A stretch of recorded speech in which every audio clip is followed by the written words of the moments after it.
V Podhosti prišli do kanalizacije. Glavna vpadnica v Boštanj povsem prenovljena. Slovenska ženska skakalna reprezentanca del priprav opravila na Mirni.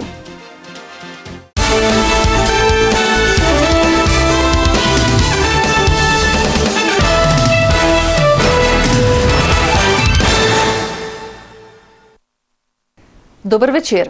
Topliški župan Jože Muhič, direktor podjetja GPI Tehnika Drago Muhič in eden najstarejših občanov Podhoste Martin Furlan so simbolično zlili vedro vode v nov kanalizacijski sistem v Podhosti ter na ta način s krajšo slovesnostjo kanalizacijo predali namenu. Kanalizacija je za okoli 40 gospodinjstev v vasi velika pridobitev, je ob odprtju dejal topliški župan. Ena stvar je, da so Podhoščani resnično imeli hude probleme s kanalizacijo. Tukaj gre za precej strmo področje, ki je tudi skalnato in ponikalnice niso delovale. Imeli so večne probleme z fekalnimi odplakami, tako da ta del smo jim s tem rešili. Prve metre kanalizacije so izkopali že pred 2 letoma, naložbo v vrednosti okoli 550 tisoč evrov pa je v celoti financirala država. Na razpisu so kot najugodnejšega izvajalca izbrali novomeško podjetje GPI Tehnika, ki je položilo 8 fekalnih kanalov v skupni dolžini okoli 2250 metrov. Čeprav je bil teren precej skalnat, večjih težav pri gradnji niso imeli. Dejansko po sami vasi ni bilo nekih posebnih zapletov, po glavni cesti, glede na to, da je kar dost prometa, da je tle bilo malo zapletov. Z zaporom cesto na enem delu smo mogli celo dela prekiniti in naročiti popolno zaporo glavne ceste, da smo lahko izgradili to kanalizacijo. Občina bo v naslednjih dneh kanalizacijski sistem v upravljanje predala novomeški komunali, ki bo po vrisu v kataster tudi izdala odločbe o priključitvi. A glede na to, da je že november in da prihaja zima, topliški župan ocenjuje, da bodo prva priključevanja po vsej verjetnosti februarja ali marca. V okviru prireditev ob sevniškem občinskem prazniku so v Boštanju predali namenu 120 metrov prenovljene ceste v smeri Grahovice. S tem je zaključena obnova glavne boštanske vpadnice po Globeli, ki so jo načrtovali več let. Glavna dela pa naredili lani. Ta zadnji odsek je stal 84 tisoč evrov, kar je v primerjavi z vrednostjo celotne ureditve Globele skoraj drobiž.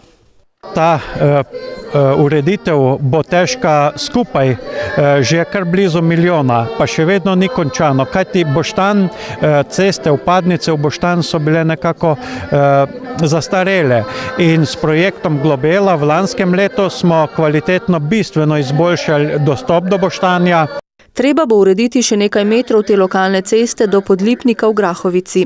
Ker je kraj razvejan, je odsekov, ki potrebujejo obnovo in pločnik več. Od Gramata železniške postaje in pa seveda tudi ta odsek lokalne ceste od mostu na Mirni, na reki Mirni pa do Ekstraforma, ki je dejansko v zelo slabem stanju. Obnova bi prinesla več varnosti za šolarje, ki niso vezani na avtobusni prevoz, in za tiste, ki pešačijo do nakupovalnega središča. Želimo pa z vsemi temi povezavami ne samo to, da vse poasfaltiramo, seveda tudi z vsemi ostalimi stvarmi, da na nek način tudi ščitimo in ohranjamo to kulturno dediščino Boštanja. Odpiranje obnovljene ceste je s pesmijo pospremila skupina Azaleja.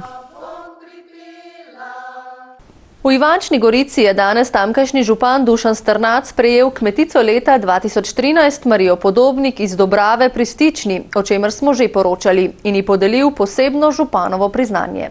Ob tem so slovenske kmetice opozorile, da njihov položaj ni najbolj rožnat. Kmetija lahko uspešno deluje le tam, kjer sta oba spola enakovredno zastopana, pravi predsednica Zveze kmetic. Če gremo gledati materialne položaje, danes na kmetijah vemo, tako kot povsod drugod, ni lepo, ampak s tisto našo kmečko trmo, voljo nekako premagujemo te ovire. V takih trenutkih ženske potrebujejo vzornice, kot je Podobnikova. In kakšen je njen recept za uspeh? Predvsem je bil moj moto delo, in potem izobraževanje. In s tem tudi, bi rekla, pol sem prišla do te kvalifikacije, ki sem jo naredila. Za peke potic sem zelo veliko pekla tudi in tudi pripomogla k družinskemu proračunu. V Ivanški občini je kmetijstvo sicer ena od 3 prioritetnih panog. Med drugim so pred 2 letoma in pol uredili tržnico v Ivančni Gorici, na kateri so priložnost za dodaten zaslužek našli domači kmetje. Predvsem me veseli, da je tukaj veliko število mlajših gospodarjev in kmetic, ki se pravzaprav s to dejavnostjo ukvarjajo in tudi ponujajo svoje pridelke na tržnici. Pomembno pa je tudi to, da lahko tam občanke in občani kupujejo zdravo in doma pridelano hrano, še dodaja.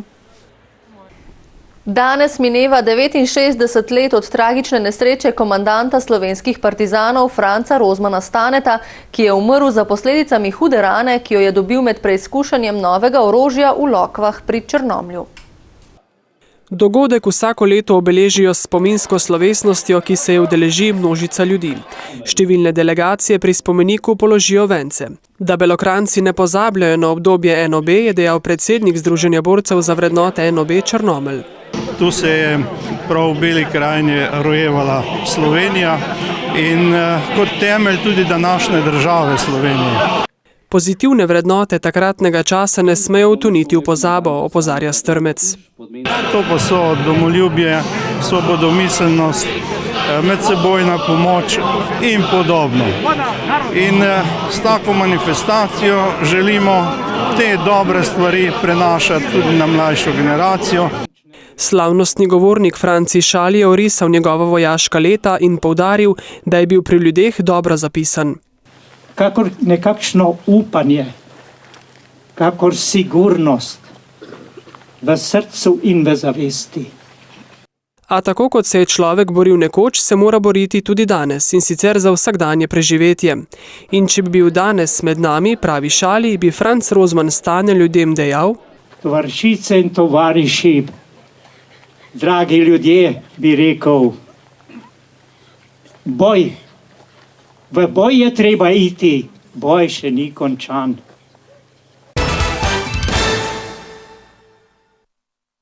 Splošna bolnišnica Novo mesto se je 4. leto zapored pridružila mednarodnemu projektu Nutrition Day. Gre za raziskavo oziroma enodnevno presečno študijo, s katero želijo izboljšati znanje in povečati zavedanje o bolnišnični podhranjenosti ter zmanjšati nastanek podhranjenosti med bivanjem v bolnišnici. V raziskavo, katere nosilec je Evropsko združenje za prehrano, se je tokrat vključilo 40 bolnikov z visceralnega in nevrološkega oddelka. Namen te raziskave pa je zbrati podatke o prehranjenosti bolnikov v bolnišnici in potem analizirati podatke, tako da imamo potem možnost vse primerjati s seboj po letih in z rezultati te študije v drugih bolnišnicah. Na podlagi izsledkov raziskave, ki poteka v obliki vprašalnikov za bolnike, lahko bolnišnično osebje oceni prehransko ogroženost pacientov in pomaga pri prehranjevanju, da bi se izognili podhranjenosti med njihovim bivanjem v bolnišnici. Do podhranjenosti lahko prihaja zaradi različnih vzrokov. Nekaj je bolezensko stanje, nekaj je recimo sam apetit, mogoče niti ni najboljšega nadzora med tem, koliko pacient res poje in koliko ne od tistega, kar smo mu predvideli. Na vprašalnik je odgovarjala tudi 94-letna Silva Buk, ki se je razgovorila o tem, kakšna je bolnišnična hrana. Težko grizem, neraj imam tekočo hrano, pa preveč jo je za človeka, ki leži, je preveč obilna hrana. V zadnjih 3 letih, odkar sodelujejo v raziskavi, so ugotovili, da so v evropskem povprečju, kar pa ne pomeni, da so izsledki dobri, poudarja Koščeva. V službi za higieno, epidemiologijo in ekologijo Novomeškega zavoda za zdravstveno varstvo na podlagi zakona o nalezljivih boleznih v tem času izvajajo splošno jesensko deratizacijo oziroma uničevanje miši, podgan in drugih glodavcev. Na zavodu izvajajo deratizacijo na območju Dolenjske in Bele krajine že več kot 60 let. Ta poteka tako na prostem, denimo ob brežinah rek, kot tudi v stanovanjskih in gospodarskih poslopjih. Poleg materialne škode, ki jo lahko povzročijo glodavci, pa so ti tudi možni rezervoar povzročiteljev nalezljivih bolezni. To pomeni, da lahko prenašajo vse tiste škodljive mikroorganizme, ki pri človeku lahko povzročijo predvsem črevesne težave. Poleg tega tudi nekaterih, mogoče ne tako pogostih, med katere sodi tudi mišja mrzlica. Izvajalci deratizacije na podlagi strokovne ocene izdelajo mrežo postavitve vab. Deratizacijske vabe so nameščene v zaščitnih ohišjih in primerno označene. Vsekakor pa svetujemo, da se ljudje teh vab ne dotikajo. Če človek pride v stik z vabo, je prvi korak, ki ga mora narediti, da si po stiku z vabe takoj temeljito umije roke in pač vabo odstrani.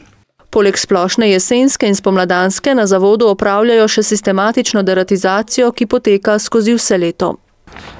Sistematična deratizacija se izvaja na podlagi sklenjenih pogodb s strankami, predvsem iz živilske in trgovske dejavnosti.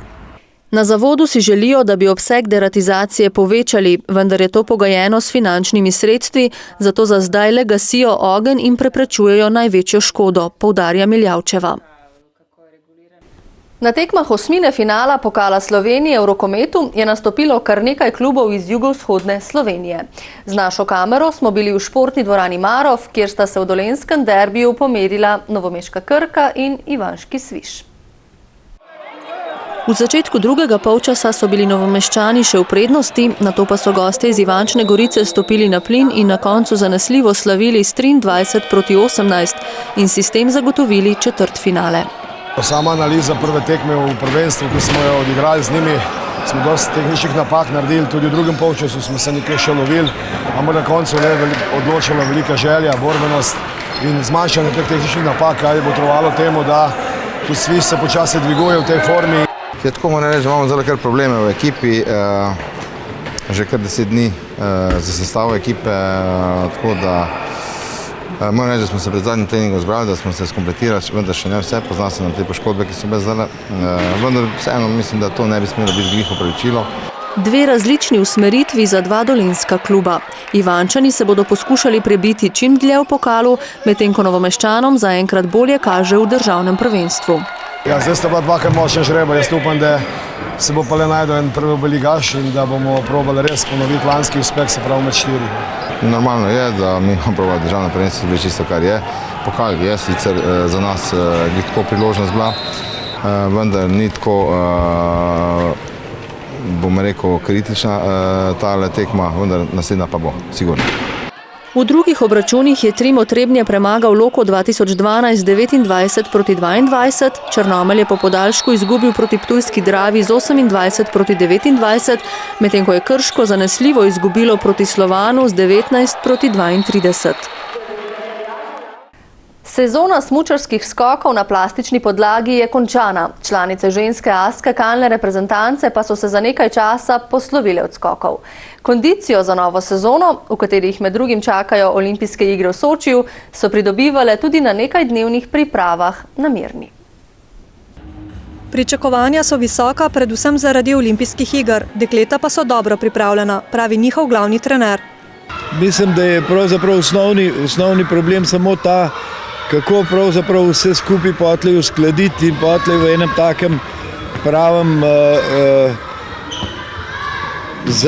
takem pravem paketu postaviti na skakalnico, kjer bi potlej res rezultirale tisto, kar so sposobne. Ne?